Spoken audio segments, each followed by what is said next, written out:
ഒരു ഞായറാഴ്ച കിട്ടിയാൽ അടങ്ങിയതിക്ക് വീട്ടിലിരിക്കാതെ നമ്മളെല്ലാവരും കൂടെ ഒരിടത്ത് കറങ്ങാൻ വേണ്ടി പോവുകയാണ്. കറങ്ങാനായിട്ട് എങ്ങോട്ടാണ് പോണേന്നറിയാമോ?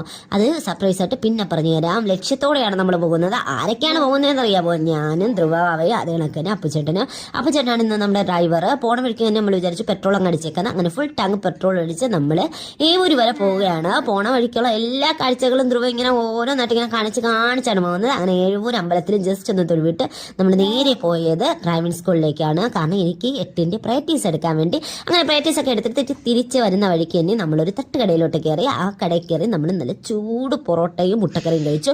മുട്ടക്കറിയുടെ ടേസ്റ്റ് അപ്പാല ടേസ്റ്റ് ആയിരുന്നു. നല്ല പഞ്ഞി പോലത്തെ പൊറോട്ടയായിരുന്നു. നല്ല ചൂട് പൊറോട്ടേൻ്റെ ഉള്ള ആ മുട്ടയും അങ്ങോട്ട് കറിയും കൂട്ടി അങ്ങോട്ട് കഴിച്ചപ്പോഴത്തേക്ക് ഭയങ്കര ടേസ്റ്റ് ആയിരുന്നു. വെയിലും കൂടെ ആയപ്പോഴത്തേക്ക് നല്ല ക്ഷീണം ഉണ്ടായിരുന്നു. അങ്ങനെ നമ്മൾ 3 പൊറോട്ടയും അപ്പം തന്നെ ഇരുന്ന് കഴിച്ചങ്ങ് തീർത്തു. എന്നിട്ട് ബില്ല് കൊടുക്കാൻ നേരത്ത് അവിടെ ഇരുന്ന കപ്പലിൻ്റെ മുട്ടായാലും മിച്ചർ മുട്ടായും ധ്രുവന് കിട്ടി. അങ്ങനെ നമ്മൾ വെള്ളോട്ട് ഇറങ്ങിയപ്പോഴത്തേക്കാണ് ചൂട് പൊറോട്ട ഇങ്ങനെ അടിച്ചടിച്ച് എടുക്കുന്നത് കണ്ടത്. പിന്നെ പാരുന്ന വഴിക്ക് തന്നെ നമ്മളൊരു തണ്ണിമത്തനും മേടിച്ചു. കാരണം ധ്രുവൻ കുറേ ദിവസം കൊണ്ട് തണ്ണിമത്തം വേണമേ എന്ന് പറയുന്നുണ്ടായിരുന്നു. അങ്ങനെ അപ്പ് പറഞ്ഞു താഴെ ഇരിക്കുന്ന തണ്ണിമത്തം പുതിയ തണ്ണിമത്തനായിരിക്കും എന്ന് പറഞ്ഞുകൊണ്ട് ആ തണ്ണിമത്തനും എടുത്തു. എന്നിട്ട് നമ്മൾ അതെടുത്ത് ചേട്ടൻ്റെ കൊടുത്തു ബില്ലടിക്കാനായിട്ട്. അപ്പോഴേക്കും ധ്രുവൻ പറഞ്ഞു മാങ്ങ വേണമെന്ന്. അങ്ങനെ അവർ അവിടെ നിന്ന് ഫ്രൂട്ട്സ് എല്ലാം വേണം എന്ന് പറഞ്ഞ് നിൽക്കുകയായിരുന്നു. പൈനാപ്പിൾ വേണം, മാങ്ങ വേണം, തണ്ണിമത്തം വേണം എന്നെല്ലാം പറഞ്ഞുകൊണ്ടിരിക്കുകയായിരുന്നു. പോണ വഴിക്ക് പോണവരെ എല്ലാം പിടിച്ചങ്ങോട്ട് നിർത്താനും ധ്രുവൻ നോക്കുന്നുണ്ടായിരുന്നു. അവസാനം തണ്ണിമത്തം ഞാൻ കൈ കൊടുത്ത് അവിടെ തന്നെ ഞാൻ നിർത്തിപ്പിച്ചു.